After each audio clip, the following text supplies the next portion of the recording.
El tema de hoy es el libro de Éxodo. Sexta parte.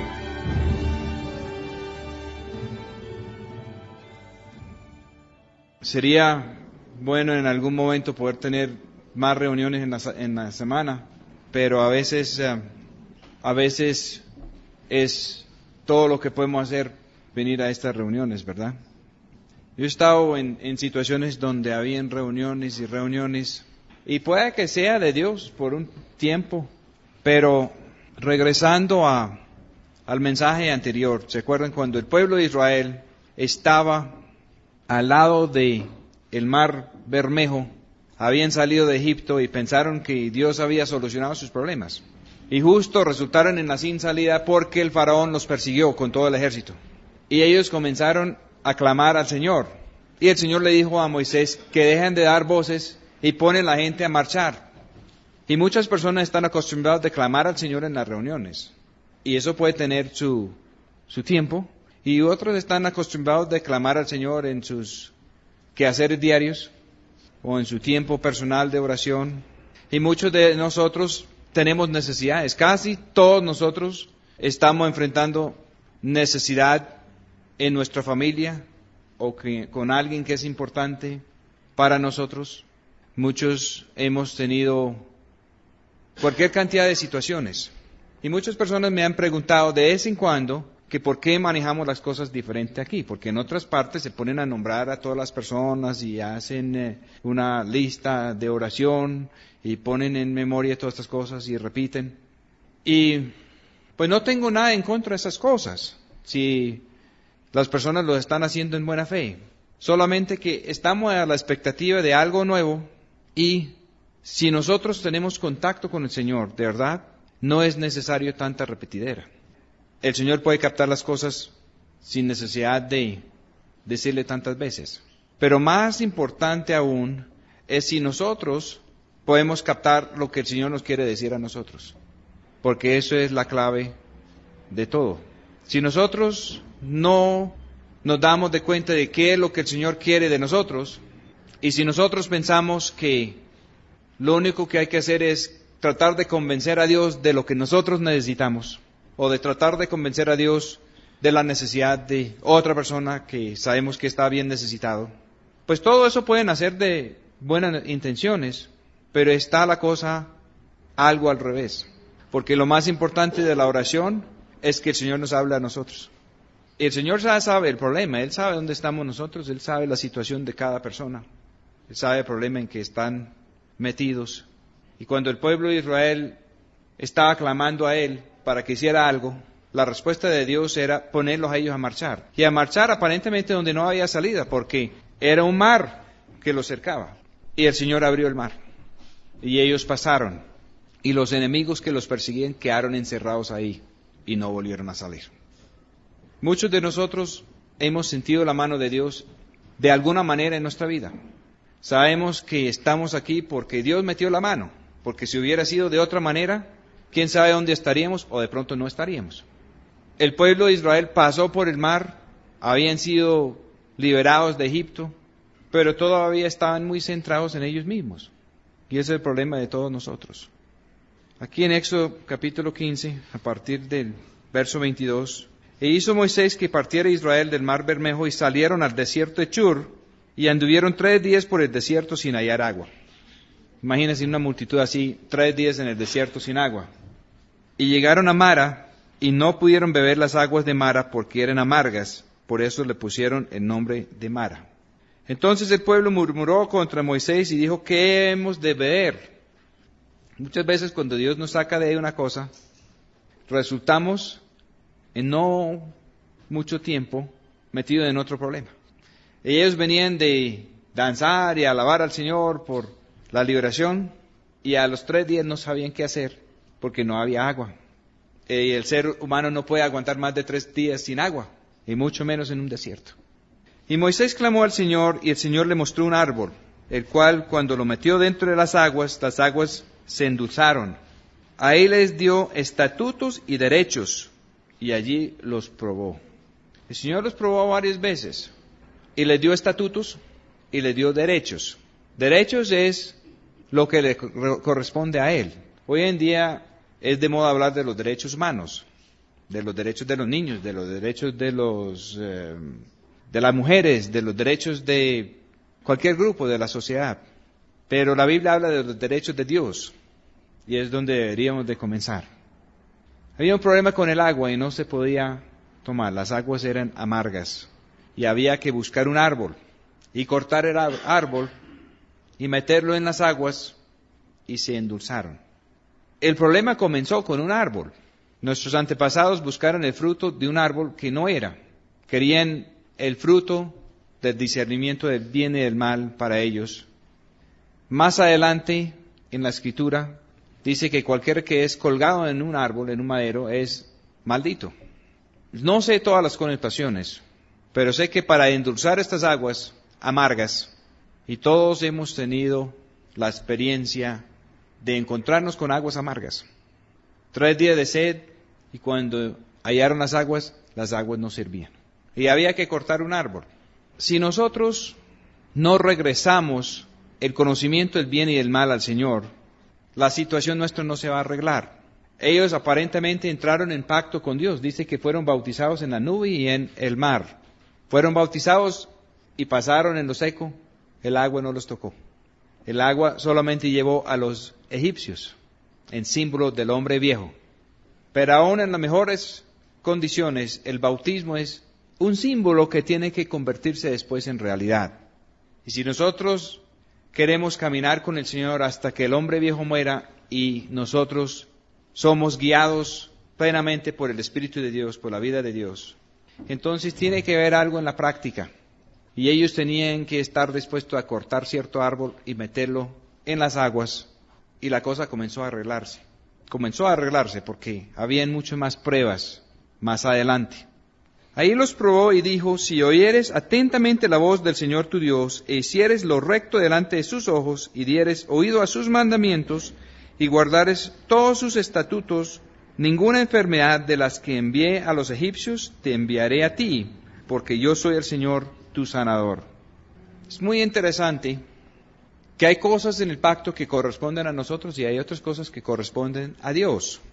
Ellos estaban ahí en el camino de Dios, pero no les gustó el camino de Dios cuando habían problemas, cuando no había la provisión para su hombre natural.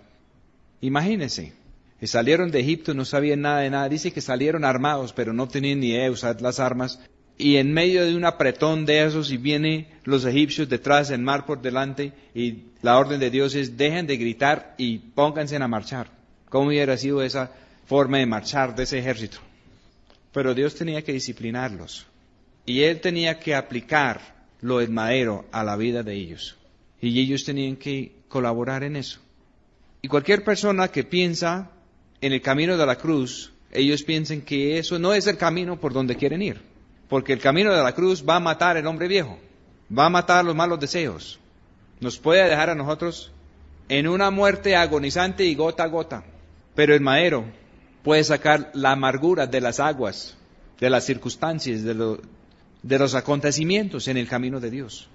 He encontrado muchas personas que ante ciertas circunstancias se amargaron, y otras personas que pasaron por circunstancias muy terribles y no están amargados, son dulces.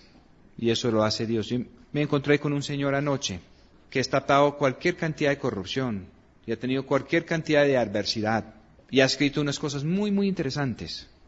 Y lo habíamos invitado para que participara en unos programas de radio. Y había leído algunas de sus cosas y tenía el deseo de conocerlo. Y cuando lo conocí anoche, lo que más me impactó, aunque este señor conoce mucho, es que no había amargura. Era una fuente de agua dulce, no una fuente de agua amarga. Y el Señor, si aplica la cruz a nuestro caminar y nos pone a marchar como Él quiere, Él puede convertir lo amargo en dulce. Y cuando Él nos pone en esa clase de tratamiento, viene la promesa.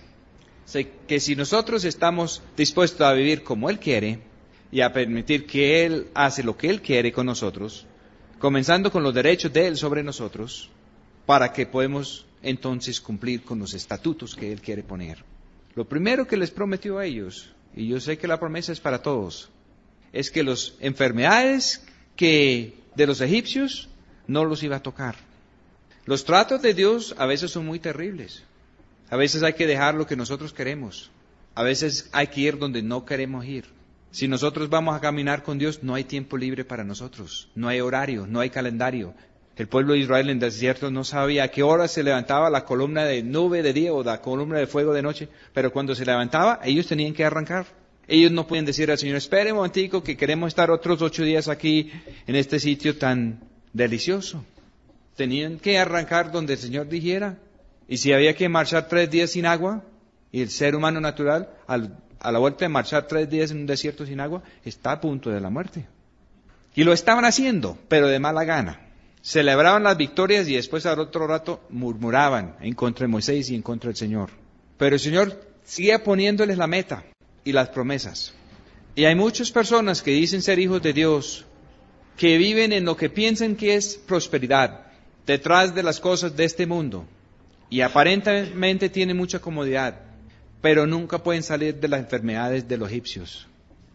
Y las enfermedades más graves son lo interno del corazón, la avaricia y la manera de los egipcios de dominar a los demás. Eso está presente por todos lados. Las personas aún hoy en día que tienen empleados los quieren manejar así como los egipcios manejaban al pueblo de Dios.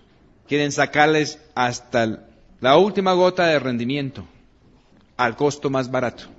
Y llegaron a Elim, donde había 12 fuentes de aguas y 70 palmas, y se asentaron allí junto a las aguas. El Señor muchas veces en nuestro caminar con Él nos da abundante provisión.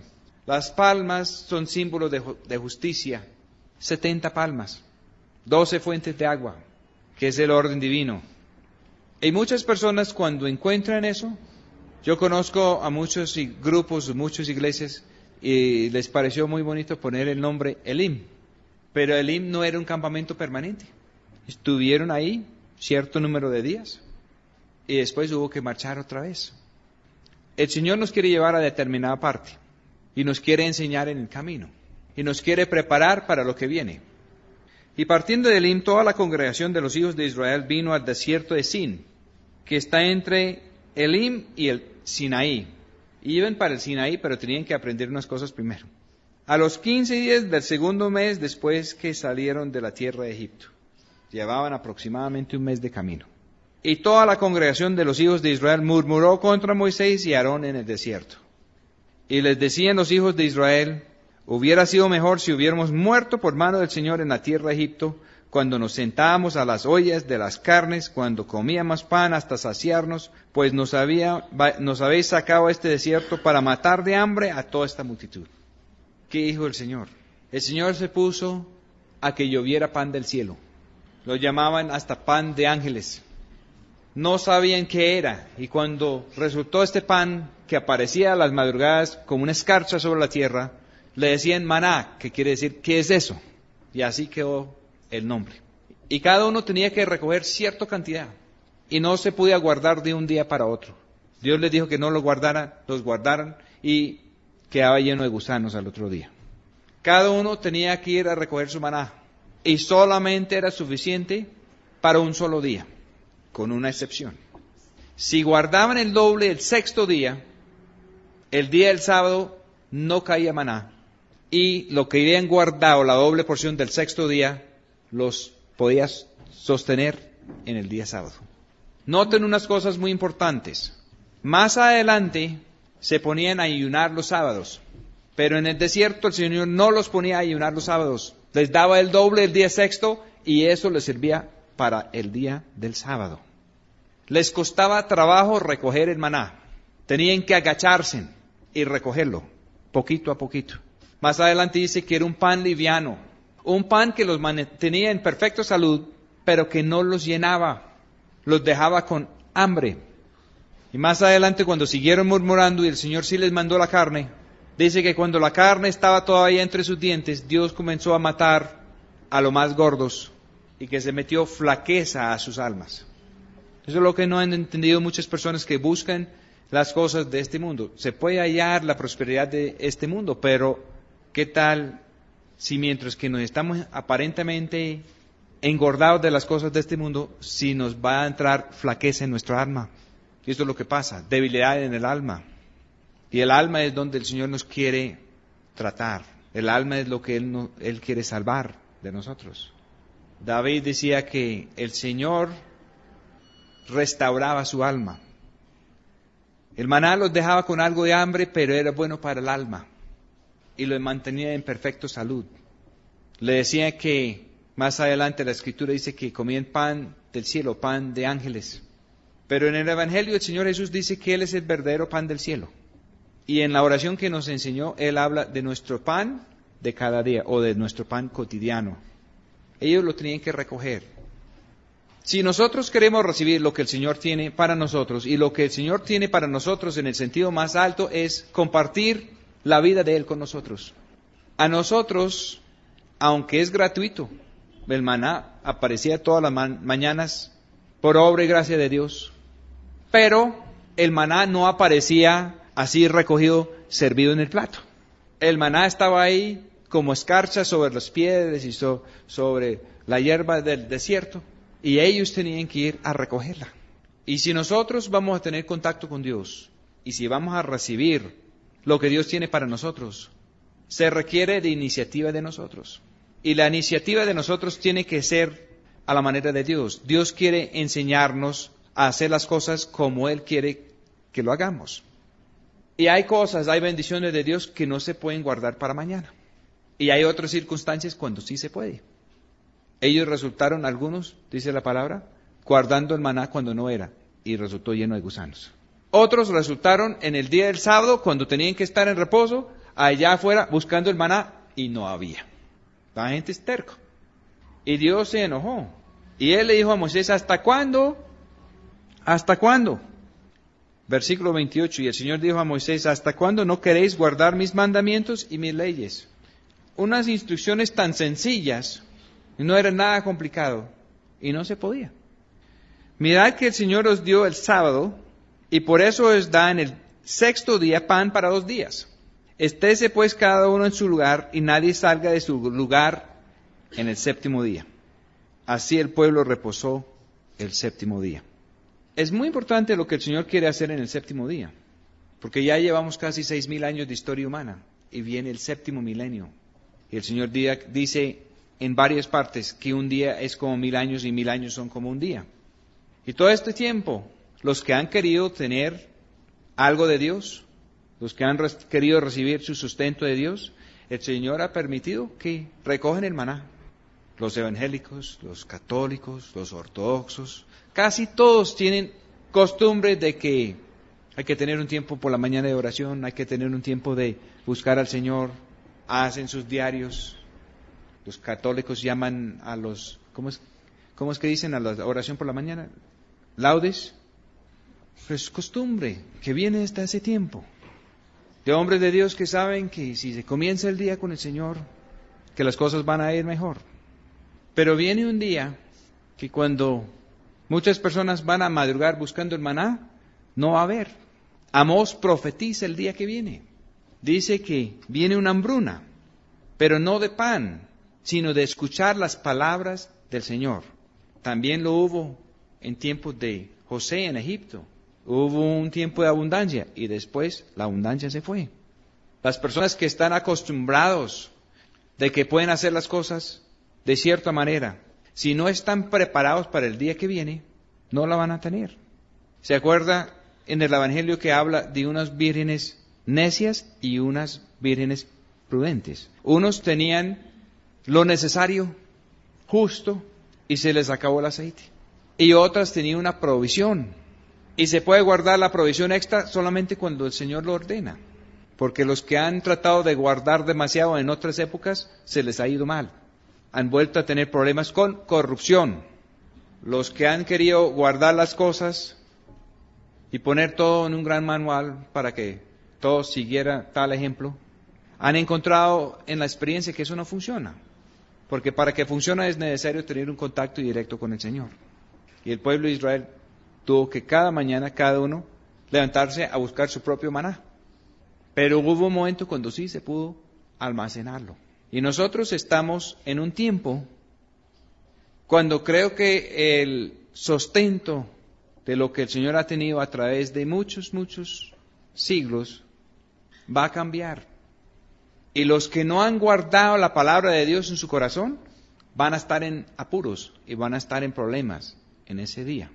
El Señor permitió que se escribiera lo del pueblo de Israel en el desierto con un propósito muy grande. Es para que nosotros no fuéramos a cometer los mismos errores. Siguieron el camino. El Señor mandó guardar una porción de maná que era 10 veces lo que necesitaba una persona para su sustento diario, y lo mandó guardar para las futuras generaciones. Y más adelante la Escritura habla que es que el maná escondido. Y más adelante, después de que hicieron el arca del testimonio, guardaron ese maná en el arca. Había una provisión que Dios tenía que cualquiera lo podía recoger por las mañanas, pero había una provisión que Dios tenía que era 10 veces mayor, que estaba escondido en el arca y tenía unas promesas muy especiales, para unos tiempos muy especiales.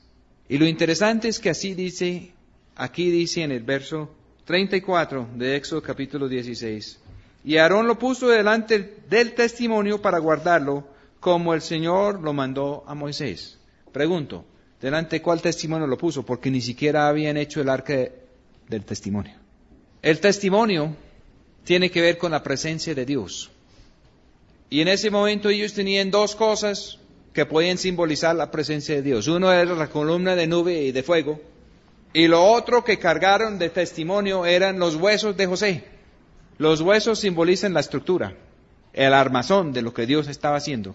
Pero eso no sirve para nada sin el Espíritu que estaba en la nube y sin el fuego de Dios. Después de que el Señor tuvo problemas con ellos y ellos no quisieron escuchar su voz, mandó traer los 10 mandamientos escritos en piedra. Y esos 10 mandamientos fueron quebrantados antes de llegar.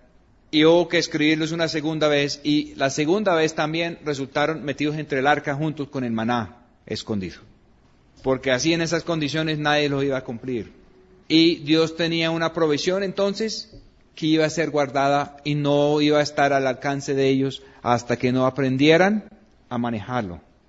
Y todo eso iba a estar en un tabernáculo donde el Señor les hizo la foto, que aquí afuera hay un altar, que allá adentro hay un lugar santo donde ministran los sacerdotes, y allá más adentro hay un lugar santísimo que es la presencia de Dios, y está tapado con un velo. ¿Qué es un velo? Un velo es algo que depende cómo está el velo, pero un velo es algo que si usted está afuera, usted no puede ver adentro, pero si usted está adentro, usted sí puede ver afuera. El velo que tapaba el lugar santo del lugar santísimo, y la Escritura también habla de el segundo velo. Entonces, para llegar al lugar santo también había un velo, y para llegar al lugar santísimo otro velo. Y la idea es que la persona o la presencia de Dios adentro no tenía problemas para ver todo, pero la persona que estaba fuera del lugar santo no podía ver adentro. La persona que estaba en el lugar santo no podía ver en el lugar santísimo, aunque sí podía ver el atrio de afuera. El Señor mandó hacer eso para demostrar la realidad del pueblo de Dios. Pero antes de hacer eso, había un testimonio, había una presencia de Dios. Y pusieron ese maná ahí, y estaba al alcance de todos. No lo había mandado poner detrás de 2 velos todavía. Estaba todavía probándoles a ver si querían escuchar la voz de Dios.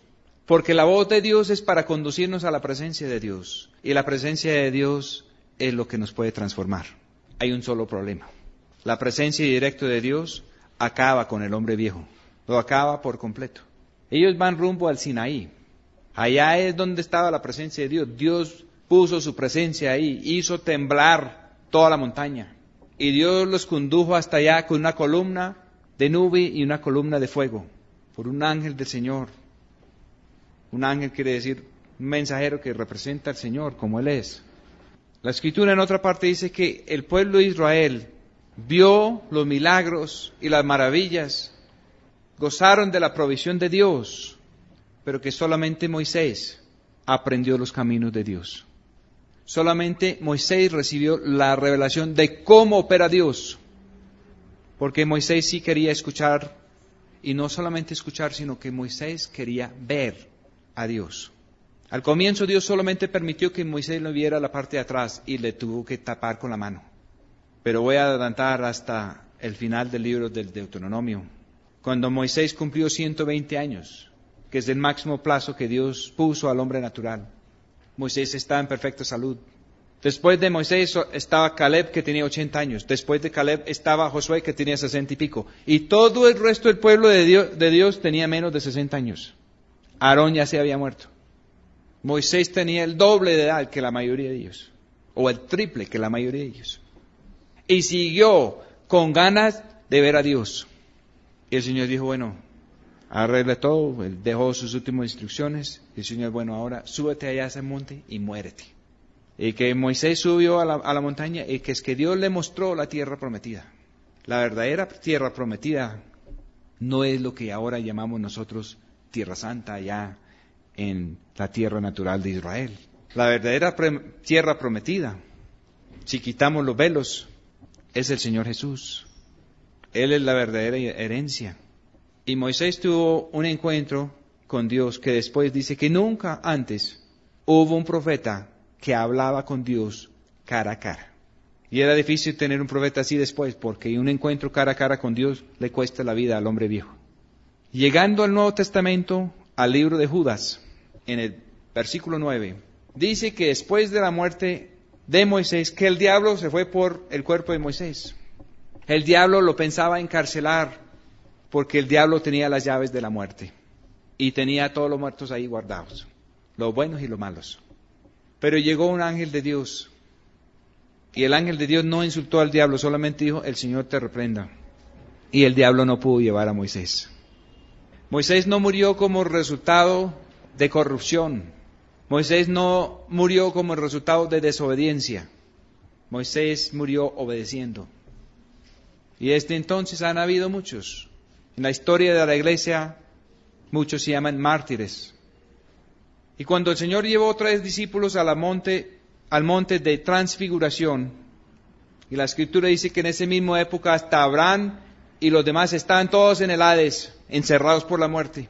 Allá apareció Moisés y Elías con el Señor, y no estaban en el Hades, porque Elías es otro que murió haciendo la voluntad de Dios. El Señor les ofreció la cosa. El Señor les ofreció lo que después se llamó el maná escondido. Y la presencia de Él estaba abierta delante del pueblo. Y la provisión estaba ahí. Y ellos no creyeron. Y siguieron murmurando. Y Él siguió dándoles provisión. Les sacó agua de la roca. Les pasó por caminos donde no había camino. Y la murmuración era que el Señor los había traído que es que para matarlos en el desierto. Y era verdad, el Señor sí los llevó allá para matar algo en ellos, en el desierto.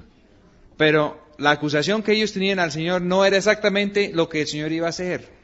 El Señor no quiere acabarnos, el Señor quiere cambiarnos y transformarnos. Pero hay una parte de nosotros que tiene que ser destruido. Y esa parte de nosotros que tiene que ser destruido es representado en otro esquema en el viaje al desierto por otro pueblo que se llama Amalek. Amalek es un pueblo que Dios declaró que no podía coexistir con Israel. Y Israel siguió con problemas con Amalek muchos años después. En la primera batalla con Amalek, Moisés se subió encima de una colina, una montaña pequeña. Y cuando él levantaba las manos, Israel ganaba. Y cuando él se cansaba y bajaba las manos, Amalek ganaba. Y ganaron la batalla con Ur a un lado y Aarón al otro lado, ayudando a sostener las manos de Moisés hasta ganar la batalla. La batalla contra Amalek es difícil y solamente Dios puede dar la victoria. ¿Se acuerda que el fracaso de Saúl fue con Amalek? Él perdonó la vida al rey de Amalek y trajo la mejor de las ovejas y el ganado de Amalek, diciendo que iba a ser una gran fiesta al Señor con todo eso. Aún, muchos siglos después, en cautiverio, en días de la reina Esther, el gran enemigo del pueblo de Dios que quiso matar a todo el pueblo de Dios y que cogió el anillo del rey y hizo un edicto para hacer eso en determinado día, fue un tal Amán, que era amalecita.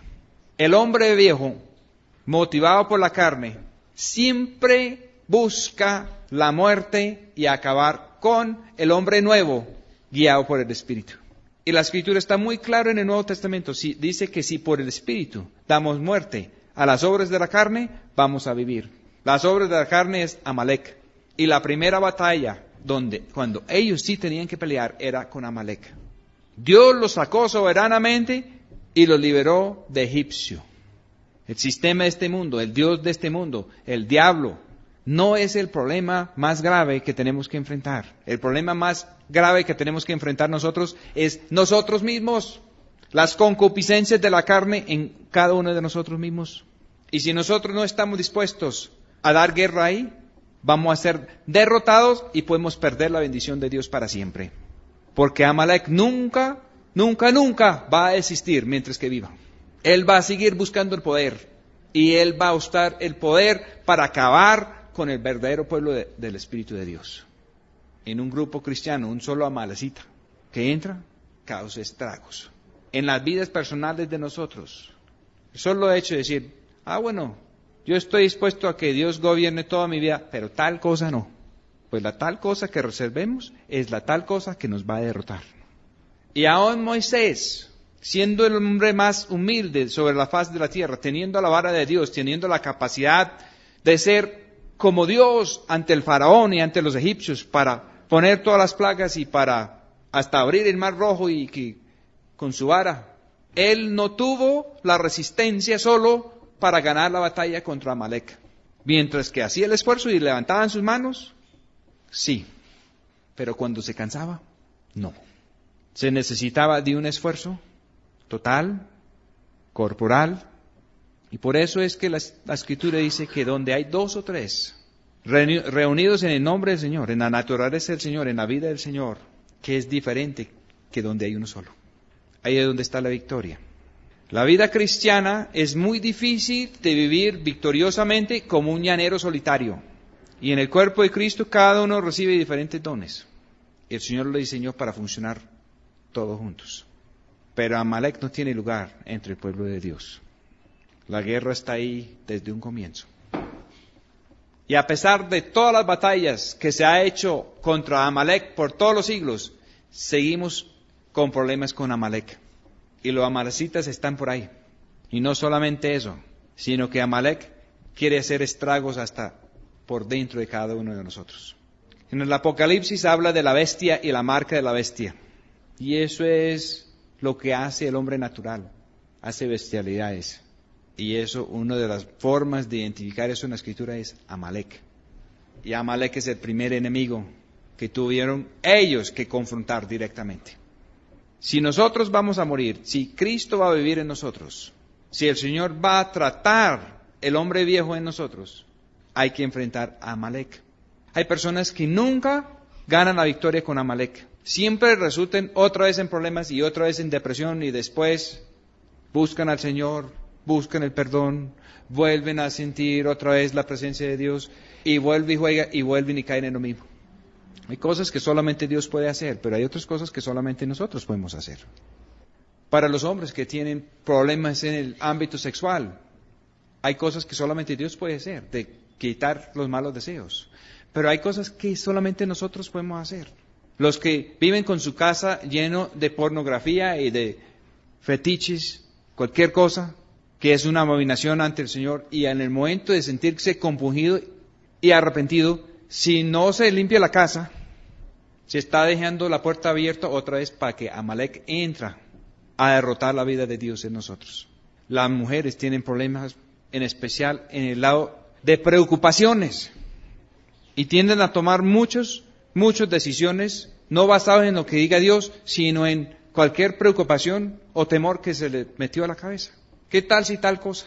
Y de pronto es una cosa que nunca va a suceder, pero definen el rumbo de su vida y de su familia basado en qué tal si tal cosa.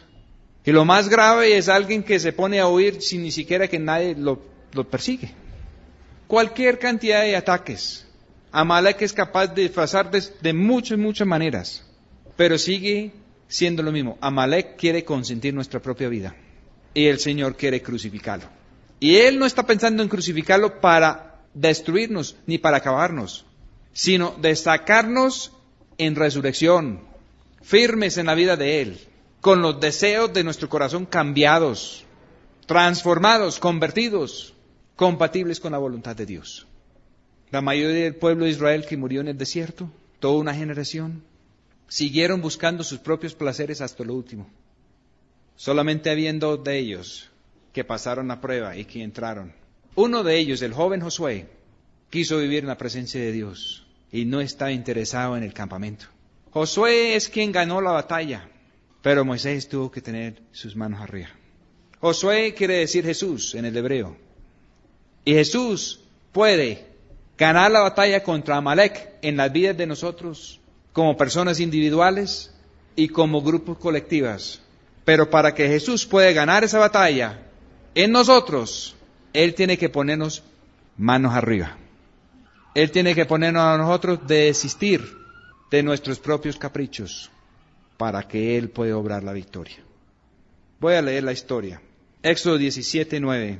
Y dijo Moisés a Josué, escógenos varones. ¿Cuáles son los varones? Los varones son los que nacen libres, no nacen esclavos. Ya el Señor los había sacado a ellos de la esclavitud de Egipto, y en el próximo libro de los Números, Él habla de eso y de cómo los enumeró y de quién era libre y cómo era. Y había que aplicar la redención a cada uno. Escógenos varones y sal y pelea con Amalek. Esto es después de que ellos estaban bautizados en la nube y en el mar. Los bautizados en agua y aún bautizados en el Espíritu Santo tienen que pelear con Amalek. La pelea viene después del bautismo. Después de que estamos separados y consagrados para caminar con el Señor. Después de que el Señor nos ha armado y nos ha dado dones espirituales. Pelea con Amalek. Mañana yo estaré sobre la cumbre del collado y la vara de Dios en mi mano. La vara de Dios que había vencido el faraón. Y puede vencer también a Amalek, pero es un poquito más complicado. Y hizo Josué como le dijo Moisés, peleando con Amalek. Y Moisés, Aarón y Hur subieron a la cumbre del collado. Y sucedía que cuando alzaba Moisés su mano, Israel prevalecía. Mas cuando él bajaba su mano, prevalecía Amalek. Y las manos de Moisés estaban pesadas, por lo que tomaron una piedra y la pusieron debajo de él, y se sentó sobre ella. ¿Quién es la piedra? Él es el único fundamento. Basado en lo que es Él, en el gobierno que es Él. ¿Y quién estaba peleando abajo? Josué. Y se sentó sobre ella, y Aarón y Hur sostenían sus manos, el uno de un lado y el otro del otro. Así hubo en sus manos firmeza hasta que se puso el sol. Todo el día. Y Josué deshizo a Amalek y a su pueblo a filo de espada. ¿Cuál es la espada que el Señor nos ha dado? Su palabra. Él quiere poner su palabra en nosotros. Él quiere que cuando nosotros hablamos no seamos nosotros, sino Él. Pero para eso, Él tiene que ponernos a marchar bajo las órdenes de Josué. Y por el otro lado, la otra foto es, si vemos a Moisés como un símbolo del cuerpo de Cristo, nos tiene que ponernos a nosotros manos arriba para que Él pueda obrar. Y para eso se requiere un esfuerzo entre todos.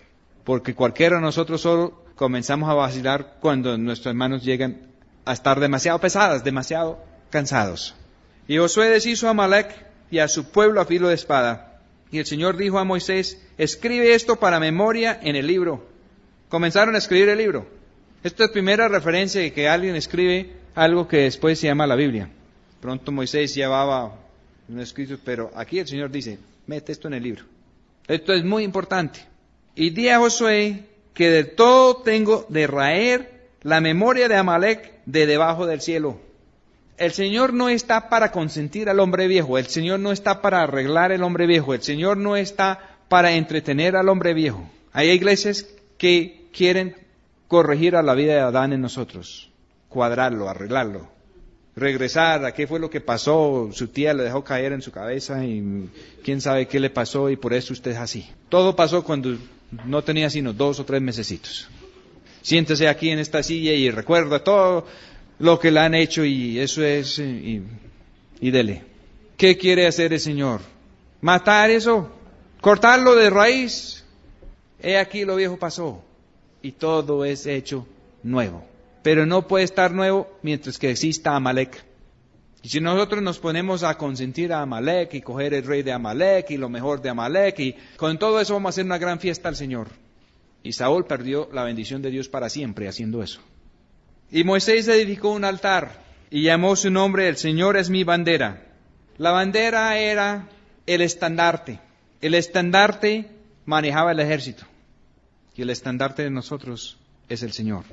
Más adelante, en el Cantar de los Cantares, dice que la Sulamita se convirtió en una persona tan poderosa que era como el portador del estandarte. Lo mal traducen, dice, como un ejército con banderas. Y no sabían, el que porta el estandarte controla el ejército. Josué estaba ahí abajo con el estandarte. Y Moisés estaba arriba, con sus manos arriba. Y Dios obró. Hicieron un altar que decía: el Señor es mi bandera, el Señor es mi estandarte.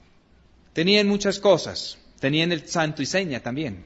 Y eso es otro mensaje. Todo eso era parte de una batalla, porque las cosas se pueden revolver. Deshicieron a Amalek. Josué lo deshizo. Y quedó claro, porque Josué después quedó diferente a los otros espías. Josué y Caleb.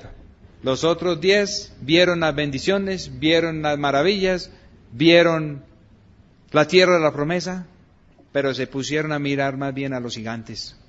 Pusieron a mirar las circunstancias. Josué venció a Amalek. El Señor Jesús venció la carne, el mundo, el diablo, la muerte. Y dice que se hizo pecado para que nosotros pudiéramos ser hechos la justicia de Dios. Esta batalla ya está ganada. Y es una batalla que nosotros solos no lo podemos ganar. Pero la salida es en Él. Es la única salida. Aún después de esto, los que insistieron en poner su propia vida primero, murieron en el desierto. Toda una generación. Y no podían entrar en la tierra de la promesa hasta que esa generación no muriera. Hasta que el último no muriera.